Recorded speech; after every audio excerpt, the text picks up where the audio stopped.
కొరింథీయులకు రాసిన 2వ పత్రిక 9వ అధ్యాయం 15వ వచనంలో చెప్పశక్యము కాని మాటల్లో వర్ణించలేని ఆయన వరమును గూర్చి దేవునికి స్తోత్రము. ఏంటా వరం? అదేనండి, యేసుక్రీస్తును మనకి ఇవ్వటం. యేసుక్రీస్తును ఈ ప్రపంచానికి, మానవ సమాజానికి ఒక గిఫ్ట్ గా, వరంగా యేసుక్రీస్తుని ఇచ్చాడు. ఆయనే రాకపోతే, ఆయనను మన కోసం ఇవ్వకపోతే, పాపమనే ఈ భయంకరమైనటువంటి ఈ నేరానికి, ఈ నేరాలకు విరుగుడు ఎక్కడంటారు చెప్పండి?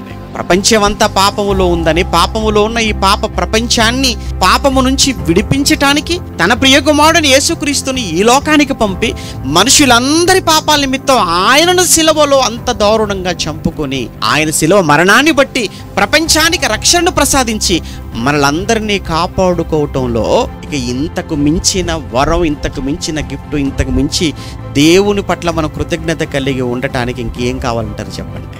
అందుకే ఎప్పుడు ఎల్లప్పుడూ మనమందరము దేవుని పట్ల కృతజ్ఞత కలిగి ఉండవలసిన వారమై ఉన్నాం.